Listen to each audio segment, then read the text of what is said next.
Hello बच्चों, science के online platform पर आप सभी का स्वागत है। बच्चों, आज अपन अपना चैप्टर नंबर फर्स्ट रासायनिक अभिक्रिया एवं रासायनिक समीकरण अर्थात केमिकल रिएक्शन एंड इक्वेशन, इसके बारे में आज अपन अध्ययन करेंगे।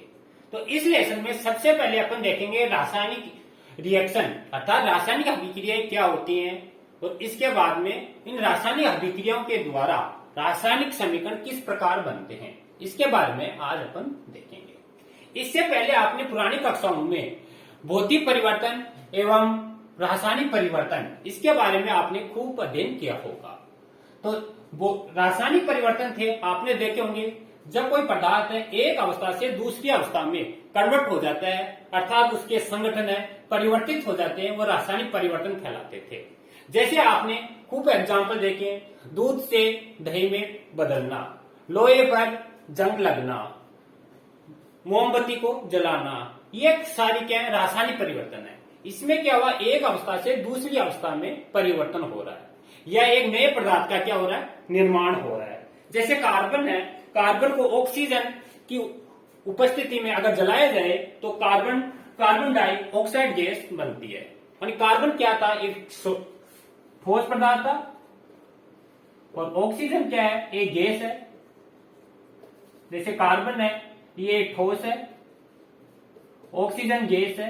अब इससे क्या बन गया, कार्बन डाइऑक्साइड गैस। तो एक ठोस से क्या हो गया, आपके दूसरी गैस में कन्वर्ट हो गया। तो इस तरह क्या है रासायनिक परिवर्तन होते हैं। तो आज अपन सबसे पहले रासायनिक अभिक्रिया क्या होती है, इन रासायनिक अभिक्रियाओं के बारे में अध्ययन करते हैं। तो अपन इससे दैनिक जीवन से संबंधित कुछ रासायनिक अभिक्रिया होती हैं, उसके बारे में सबसे पहले अपन देखते हैं। जैसे दैनिक जीवन में अपन देखते हैं गर्मियों के दिनों में कमरे के तापमान पर, जो अपना रूम टेम्परेचर होता है, कमरे के तापमान पर दूध को खुला छोड़ दिया जाता है। तो अपन देखते हैं कि गर्मियों के दिनों में कमरे के तापमान पर दूध को खुला छोड़ दिया जाता है। क्यों? तो क्यों छोड़ दिया जाता है, क्योंकि दूध है अगर खुला नहीं छोड़ेंगे तो क्या हो जाता है, वह फट जाता है, यानी फट जाता है। दूसरा अपन एग्जांपल देखें, जैसे लोहा है या कील है, इसको वायु में जब खुला छोड़ दिया जाता है तो लोहे या कील है इस पर क्या है, जंग लग जाता है। तो ये भी अपन दैनिक जीवन में देखते हैं। और कई एग्जांपल हैं, जैसे अंगूर है, अंगूर का क्या होता है, किण्वन होता है। भोजन है, भोजन को जब पकाया जाता है, मनुष्य के द्वारा श्वसन क्रिया की जाती है या मनुष्य के द्वारा भोजन का पाचन किया जाता है। ये सारे एग्जाम्पल अपन दैनिक जीवन में काफी देखते हैं। अब इन सभी एग्जाम्पलों में जो रासायनिक अभिक्रियाएं हो रही है, रासायनिक अभिक्रियाओं के द्वारा एक अवस्था से दूसरी अवस्था में क्या हो रहा है, परिवर्तन हो रहा है। तो इसमें हमने देखा बच्चों कि इन सभी परिस्थितियों में प्रारंभिक वस्तु की प्रकृति तथा पहचान कुछ न कुछ बदल रही है। यानी प्रारंभिक परिस्थिति में वस्तु की प्रारंभिक स्थिति से दूसरी स्थिति में कुछ न कुछ स्थिति इसमें चेंज हो रही है अर्थात बदल रही है। जैसे आपने देखा लोहा है, कील है, अब जो इसको वायु में खुला छोड़ दिया, खुला छोड़ते क्या हो गया, इस पर जंग लग जाता है। तो ये सब क्या है, रासायनिक रिएक्शन हो रही है अर्थात चेंजिंग हो रहा है इसमें। अब इस रासायनिक जो परिवर्तन हो रहा है बच्चों, इन सब में जो रासायनिक परिवर्तन हो रहा है, इन रासायनिक परिवर्तन को कोई अपन क्या बोलते हैं, रासायनिक रिएक्शन बोलते हैं। जो रासायनिक परिवर्तन होता है उसी रासायनिक परिवर्तन को रासायनिक रिएक्शन कहते हैं। अब जो रासायनिक रिएक्शन है किस तरह होती है, इसको देखने के लिए अपन एक प्रयोग करते हैं और उस प्रयोग के द्वारा अपन देखते हैं रासायनिक अभिक्रियाएं किस तरह संपन्न होती हैं। तो देखो,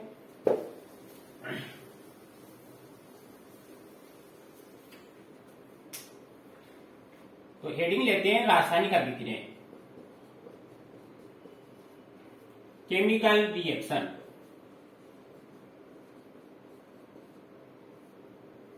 अब रासायनिक अभिक्रियाएं इसको संपन्न कराने के लिए अपन एक प्रयोग करते हैं। अब प्रयोग क्या है वो सुनवा। मैं 3 से 4 सेंटीमीटर मैग्नीशियम है, मैग्नीशियम का फीता लेते हैं, फीता बोल सकते हो या रिबन लेते हैं, मैग्नीशियम का रिबन। हम 3 से 4 सेंटीमीटर का ये मैग्नीशियम है इसका फीता या रिबन लेते हैं। जो ये मैग्नीशियम का फीता या रिबन लिया, इसको लेने के पश्चात इसको एक रेगमाल है, रेगमाल से इसको रगड़ लेते हैं। जैसे ये मान लो मैग्नीशियम का फीता है, इसको रेगमाल से क्या कर देते हैं, रगड़ देते हैं। रगड़ने के पश्चात इसको चिमटे से पकड़कर और अपनी जो ज्वाला होती है, बुनर ज्वाला होती है, उसके पास में लाते हैं। और लाने के पश्चात मैग्नीशियम है जब जलेगा तो इसकी एक सफेद राख प्राप्त होती है। उसको अपन एक वाच गिलास है, उस वाच गिलास में क्या कर लेते हैं, इकट्ठा कर लेते हैं। जैसे आपको यहाँ प्रयोग के द्वारा दर्शाते हैं। जैसे ये बुनर है, बुनर का मतलब स्टोव है जिससे आग निकलती है।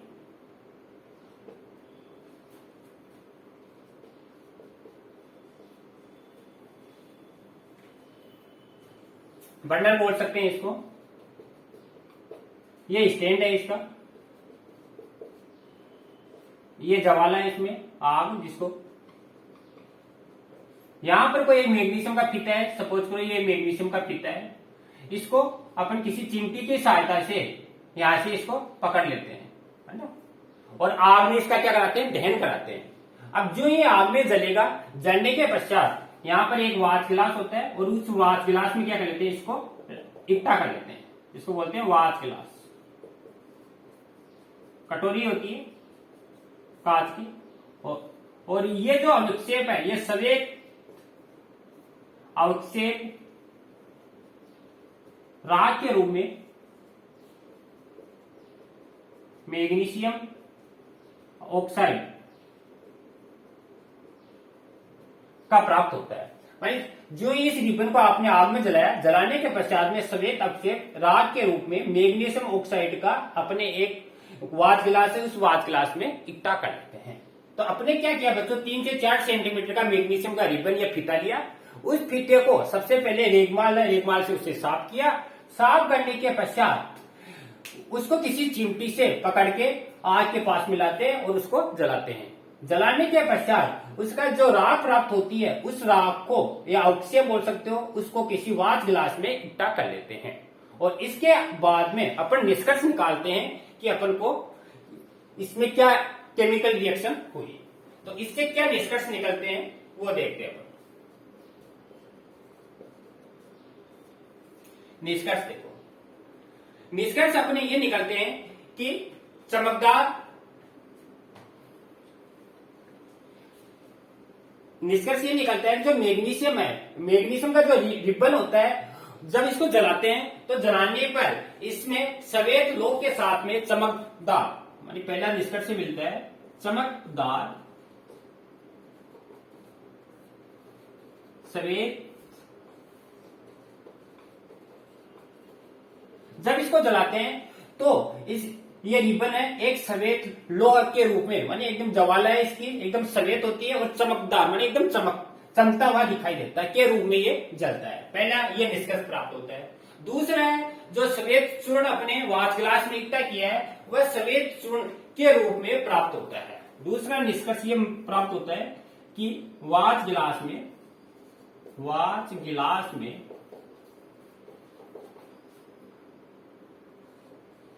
राख के रूप में जो चूर्ण प्राप्त होता है वह मैग्नीशियम ऑक्साइड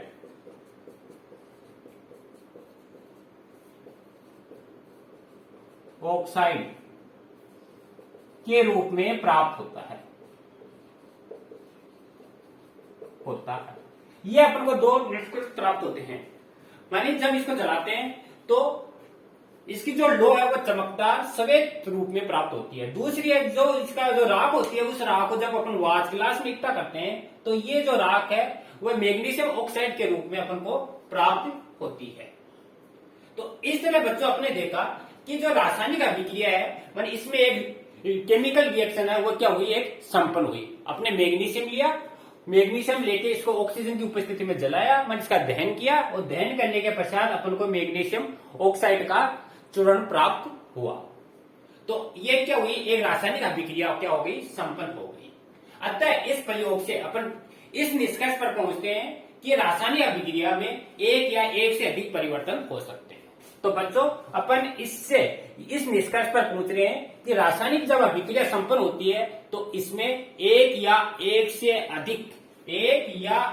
अधिक परिवर्तन संभव हो सकते हैं। अब एक या एक से अधिक जो परिवर्तन होते हैं वो क्या क्या हो सकते हैं, उनको अपन यहाँ लिख लेते हैं। तो पहला परिवर्तन हो सकता है उसकी अवस्था में परिवर्तन हो सकता है, अवस्था में परिवर्तन हो सकता है। अवस्था का मतलब जैसे ठोस है, ठोस से गैस, गैस से द्रव है, माने आपस में एक अवस्था से दूसरी अवस्था में परिवर्तन हो सकता है। पहला ये परिवर्तन है। दूसरा है उसकी कलर में चेंज हो सकता है, रंग में परिवर्तन, रंग में परिवर्तन हो सकता है। तीसरा है गैस का निष्कासन हो सकता है, गैस का निकास, निकास का मतलब गैस का उत्सर्जन हो सकता है। चौथी बात यह है ताप में परिवर्तन हो सकता है, ताप में परिवर्तन। तो जब रासायनिक अभिक्रिया संपन्न होती है तो उन रासायनिक अभिक्रियाओं में मुख्य रूप से चार बातें संभव हो सकती हैं। अवस्था में परिवर्तन हो सकता है, माने ठोस से द्रव, द्रव से गैस। रंग में चेंजिंग हो सकता है, गैस का निष्कासन हो सकता है, गैस निकल सकती है। और ताप में क्या हो सकता है, परिवर्तन हो सकता है। तो ये परिवर्तन संभव हो सकते हैं। अब इसके बाद में तो ये अपने आप बच्चों रासायनिक जो अभिक्रिया संपन्न होती है, माने उस रासायनिक अभिक्रिया के संपन्न होने में क्या क्या चेंजिंग होते हैं या क्या क्या परिवर्तन होते हैं वो अपने देख लिए। अब जो रासायनिक अभिक्रिया के संपन्न होने में इन सभी को अपन प्रतीकात्मक रूप से भी लिख सकते हैं। जो रासायनिक अभिक्रिया संपन्न हो रही है, इस रासायनिक अभिक्रिया को अपन प्रतीकात्मक रूप से भी लिख सकते हैं, लिख सकते हैं। यानी जो रासायनिक रिएक्शन चेंज हो रही है इसको प्रतीकात्मक रूप से अपन लिख सकते हैं। प्रतीकात्मक का मतलब क्या होता है, प्रतीकात्मक है इसी को अपन बोलते हैं कि इक्वेशन, समीकरण, मानी इसको समीकरण रूप में भी प्रदर्शित कर सकते हैं, समीकरण रूप में। तो अब अपन देखेंगे रासायनिक समीकरण क्या होते हैं और रासायनिक समीकरण को किस रूप में लिखते हैं। तो नेक्स्ट हेडिंग में अपना रासायनिक समीकरण।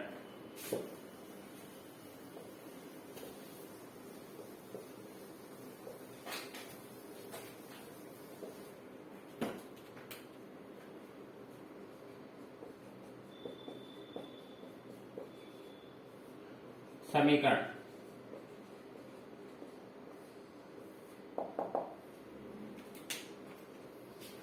तो बच्चों हमने देखा कि जब मैग्नीशियम है, मैग्नीशियम को ऑक्सीजन की उपस्थिति में अपने इसका दहन किया या इसको जलाया तो मैग्नीशियम ऑक्साइड अपन को प्राप्त हुआ। अब जो मैग्नीशियम ऑक्साइड प्राप्त हुआ है इसको अपन शब्दों के रूप में किस प्रकार ले सकते हैं, इसको बोलते हैं शब्द समीकरण, शब्द समीकरण। मान इधर लिखेंगे मैग्नीशियम, मैग्नीशियम और इधर है अपने मैग्नीशियम और इधर है ऑक्सीजन। और मैग्नीशियम को ऑक्सीजन के साथ में जब दहन किया तो अपन को इससे प्राप्त हुई मैग्नीशियम ऑक्साइड, मैग्नीशियम ऑक्साइड।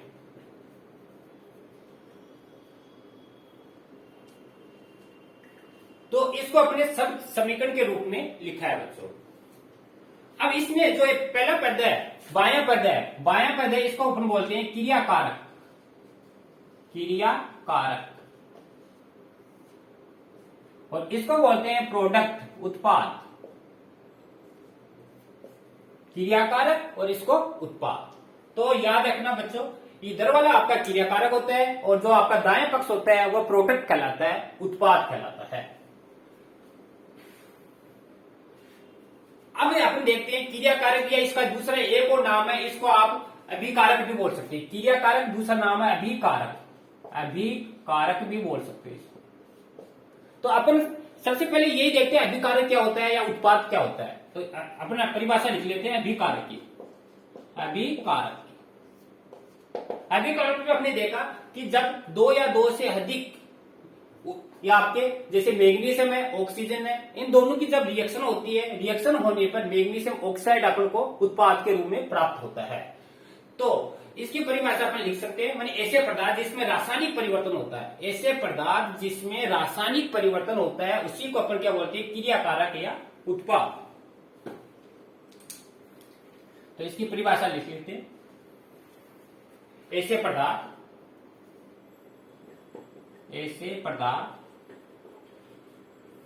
जिसमें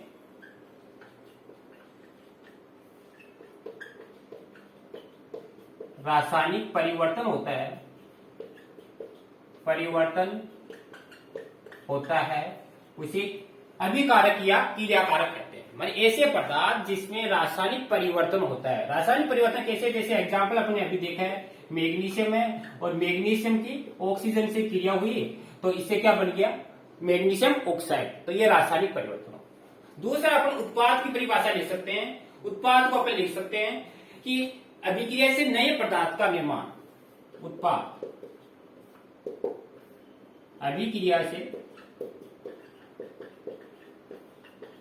नए पदार्थ का निर्माण उत्पाद कहलाता है। जैसे आपने यहां बनाया मैग्नीशियम ऑक्साइड, तो ये आपके क्रियाकारक थे और क्रियाकारक से नए उत्पाद का निर्माण हो गया मैग्नीशियम ऑक्साइड। तो ये अभिकारक उत्पाद बोलते हैं इसको। अब जो रासायनिक समीकरण होती है, उस रासायनिक समीकरण में कुछ महत्वपूर्ण बातें ये आपको ध्यान में रखनी है। इन महत्वपूर्ण बातों के आधार पर ही समीकरण क्या होती है, संतुलित होती है, बैलेंस होती है, या उस समीकरण को अपन लिख सकते हैं। वह महत्वपूर्ण बातें क्या है? सबसे महत्वपूर्ण बात है, माने जो क्रियाकारक होता है, इस क्रियाकारक भाग है। क्रियाकारक माने जिसमें जो भी पदार्थ है रासायनिक अभिक्रिया में भाग लेते हैं वो क्या कहलाते हैं, क्रियाकारक। और जिससे जो प्रोडक्ट मिलता है वो आपका क्या है, उत्पाद है। माने नया पदार्थ बनता है वो क्या है, उत्पाद है। फिर दूसरी बात है, क्रियाकारक और उत्पाद है, इसके बीच में पहली बात ध्यान रखनी है, क्रियाकारक और उत्पाद के रूप में तीर का निशान लगाना है, एरो का निशान बीच में, जैसे मैंने यहां लगाया एरो का निशान। क्रियाकारक और उत्पाद के बीच में तीर का निशान लगाना है, और तीर का जो मुंह है वह हमेशा उत्पाद की तरफ होता है, प्रोडक्ट की तरफ इसका मुंह होता है। ये रिएक्शन संपन्न हो रही है। तो पहली बात ये ध्यान में रखनी है। दूसरी बात आपको ध्यान में रखनी है, क्रियाकारक या अभिकारक वाला पद है, इसको आप बोलते हैं बायां पक्ष बोलते हैं, बायां पक्ष या लेफ्ट हैंड। और जो उत्पाद है, उत्पाद को अपन बोलते हैं दायां पक्ष या इसको बोलते हैं राइट हैंड। तो दूसरी बात ये ध्यान रखनी है। तीसरी बात इंपॉर्टेंट है, तीसरी बात है आपको रासायनिक समीकरण को कैसे संतुलित करते हैं, रासायनिक समीकरण को संतुलित करना मेन, ये बात इंपॉर्टेंट है। जैसे आपने देखा मैग्नीशियम था, इसकी ऑक्सीजन के साथ अभिक्रिया करवाई, अभिक्रिया कराने पर क्या बना, मैग्नीशियम ऑक्साइड। अब आपने देखा इधर मैग्नीशियम है, इसका ये परमाणु है, लेकिन ऑक्सीजन के दो परमाणु है। यहां पर क्या बना, मैग्नीशियम ऑक्साइड तो बन गया, लेकिन ये इक्वेशन है बैलेंस में नहीं है, बराबर नहीं है। मानी यहाँ ऑक्सीजन का ए परमाणु है, इधर ऑक्सीजन के दो परमाणु है, इसलिए इस रिएक्शन को असंतुलित समीकरण कहते हैं। असंतुलित समीकरण यानी अनबैलेंस्ड, ये आपकी बैलेंस में नहीं है। अब समीकरण है, इस समीकरण को कैसे बैलेंस करते हैं, संतुलित करते हैं, चलो वो आपको सिखाते हैं।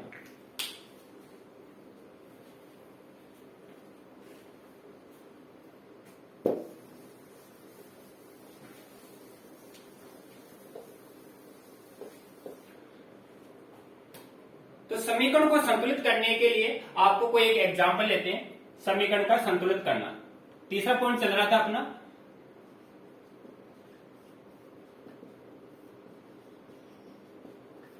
तीसरा पॉइंट है मैंने समीकरण को संतुलित करना। अब संतुलित कैसे करते हैं, तो एक एग्जांपल के थ्रू देखते हैं अपन। जैसे एग्जांपल है अपने पास जिंक और सल्फ्यूरिक अम्ल H2SO4, ये जिंक है, ये सल्फ्यूरिक अम्ल है। जिंक की सल्फ्यूरिक अम्ल से जब क्रिया कराते हैं तो क्या बनता है, जिंक सल्फेट SO4। ये जिंक है, ये सल्फ्यूरिक अम्ल है, तो SO4 है इसके साथ में, तो जिंक सल्फेट, और साथ में क्या निकल जाती है हाइड्रोजन गैस H2 गैस।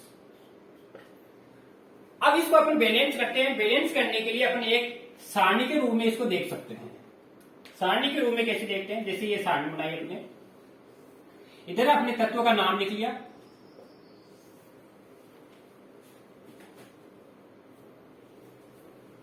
तत्व है, इधर आपका क्रियाकारक, क्रियाकारक में परमाणु की संख्या, इधर आपने उत्पाद, उत्पाद में परमाणुओं की संख्या। अब देखो बैलेंस कैसे करते हैं। तत्व अपने पास क्या है, जिंक है, जिंक लिख लिया। दूसरा तत्व है अपने पास हाइड्रोजन है, हाइड्रोजन लिख लिया। तीसरा है अपने पास सल्फर है, सल्फर लिख लिया। चौथा अपने पास ऑक्सीजन है, ऑक्सीजन लिख लिया। अब इसको अपन बैलेंस कैसे करते हैं, क्रियाकारक है, क्रियाकारक में जिंक है, जिंक का एक परमाणु है तो यहाँ एक लिख लिया। हाइड्रोजन है, हाइड्रोजन के दो परमाणु है तो यहाँ पर 2 लिख लिया। सल्फर है, सल्फर का एक परमाणु है 1, और ऑक्सीजन है इसके 4 परमाणु है 4। इधर देखो आप, ये उत्पाद में देखते हैं। उत्पाद में जिंक है, इसका एक परमाणु है 1। सल्फर है, सल्फर का एक परमाणु है 1। ऑक्सीजन है, इसके 4 है तो 4 लिख लिया। और हाइड्रोजन है, हाइड्रोजन के कितने हैं, 2 परमाणु। अब अपन देखना है क्रियाकारक और उत्पाद है, इनके परमाणु की सेम है, 4 5 6 7 8। मतलब यहाँ पर टोटल है परमाणु 8, 4 5 6 7 8, यहाँ पर भी टोटल है 8। अर्थात रिएक्शन क्या है, बैलेंस में है। ये आपकी समीकरण क्या कहलाती है, संतुलित समीकरण कहलाती है। इसको बोलते हैं संतुलित इक्वेशन, संतुलित समीकरण, बैलेंस समीकरण कहलाती है। तो इस तरह आपको दोनों तरफ देखना है, क्रियाकारक में परमाणु संख्या, उत्पाद में परमाणु संख्या। अगर बराबर आ रही है क्रियाकारक और उत्पाद में परमाणु की संख्या, तो आपकी इक्वेशन क्या है, बैलेंस में है, संतुलित है। सपोज करो अगर कोई इक्वेशन संतुलित नहीं है, अनबैलेंस है, तो उसको किस तरह संतुलित करते हैं, तो उसके लिए अपन एक नेक्स्ट एग्जाम्पल, दूसरा एग्जाम्पल देखते हैं।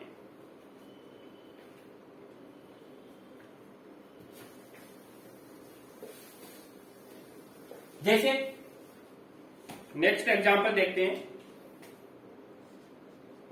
जैसे लोहा है Fe, लोहे को बोलते हैं Fe। लोहे की, अगर लोहे की अपन जल के साथ में रिएक्शन कराएं, H2O, जल के साथ में रिएक्शन कराएं तो क्या बनेगा, तो Fe3O4 iron oxide, Fe3O4 iron oxide, साथ में क्या निकलेगी, H2 गैस। देखो ये लोहा है, ये जल है, लोहे की जल से रिएक्शन करवाई तो Fe3O4 प्लस H2 गैस निकलती है। अब अपन इसको बैलेंस करते हैं। तत्व है, इधर क्रियाकारक, क्रियाकारक में परमाणुओं की संख्या, और इधर है उत्पाद में परमाणुओं की संख्या।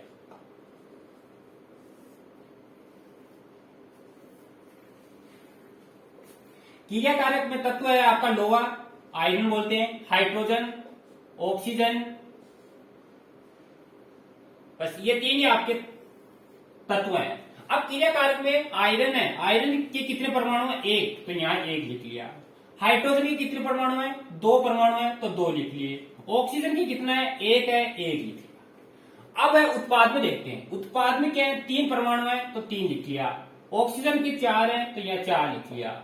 हाइड्रोजन के कितने हैं, 2 है।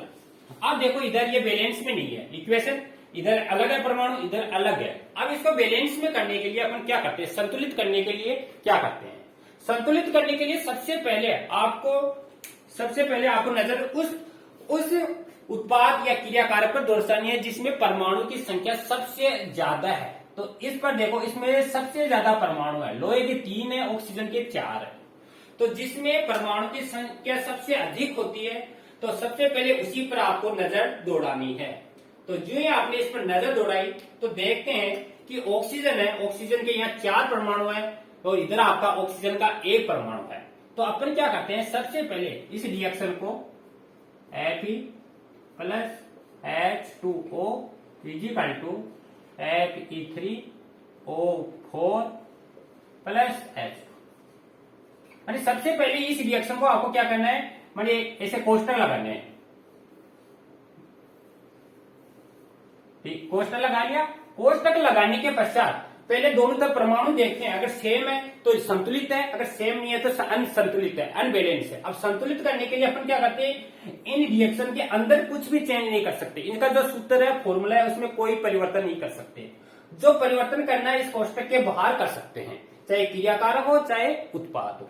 अब कैसे परिवर्तन करेंगे वो देखो। सबसे पहले आपको देखना है सबसे ज्यादा परमाणु किसमें है, मानी इसमें 3 और 4 7 परमाणु है, तो सबसे ज्यादा इसमें है। अब इसके बाद में भी ये देखते हैं कि कौन सा तत्व है उसमें सबसे ज्यादा परमाणु है, तो इसमें भी ऑक्सीजन है, ऑक्सीजन पर सबसे ज्यादा परमाणु है। तो ऑक्सीजन को सबसे पहले बैलेंस करेंगे। तो अब ऑक्सीजन में कितने 4 परमाणु है इधर, तो अब अपन इधर क्या है, ऑक्सीजन का 1 है, तो इसको 4 से मल्टीप्लाई करना है, 4 से मल्टीप्लाई कर दिया। अब जो ये 4 से मल्टीप्लाई किया तो ऑक्सीजन के 4, इधर ऑक्सीजन के 4, ऑक्सीजन तो बैलेंस हो गया। लेकिन अब इसके बाद में लोहे के देखो, लोहे के यहां पे कितने हैं, 3 परमाणु है।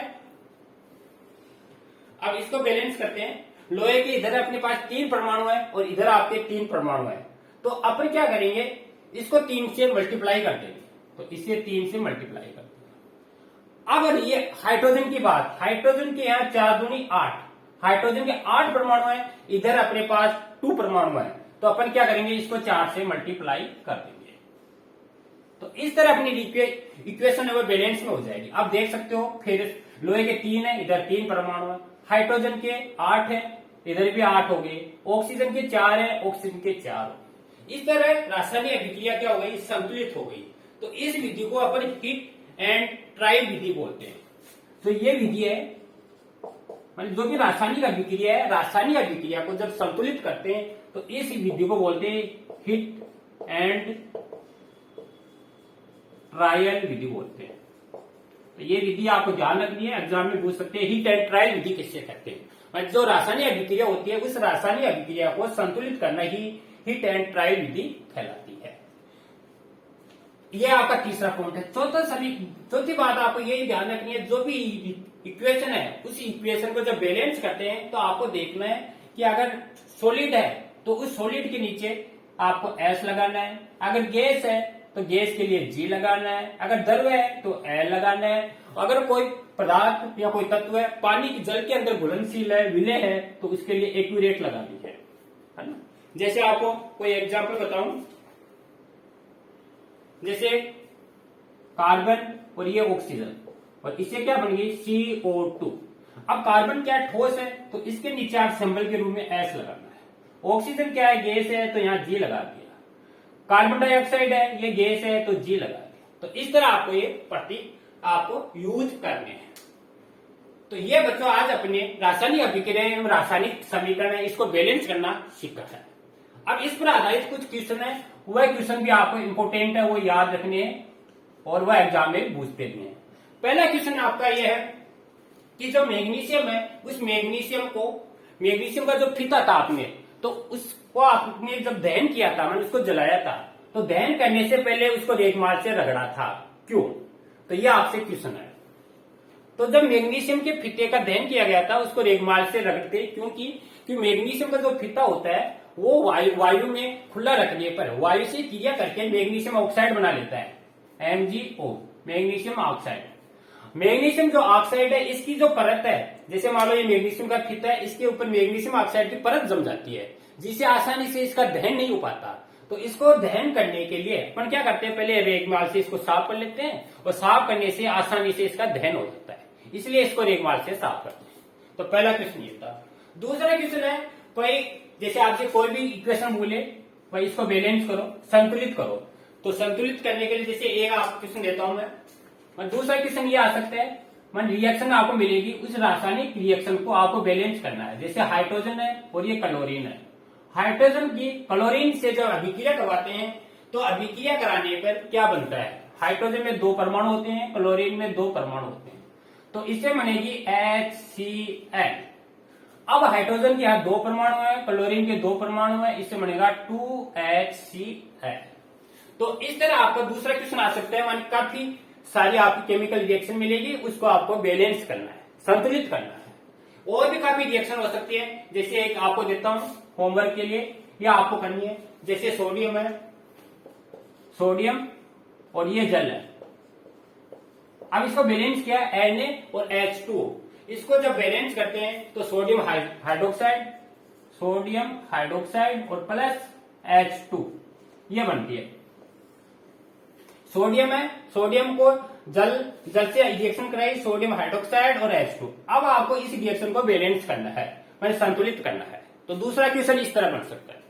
तीसरा क्वेश्चन आपको कोई रिएक्शन दे देगी और रिएक्शन देने के पश्चात आपसे बोलेगा कि ये सॉलिड फॉर्म, गैस और लिक्विड, ये इन रिएक्शन के नीचे लिखो आप। जैसे आपको मैं देता हूं तीसरा क्वेश्चन क्या बन सकता है।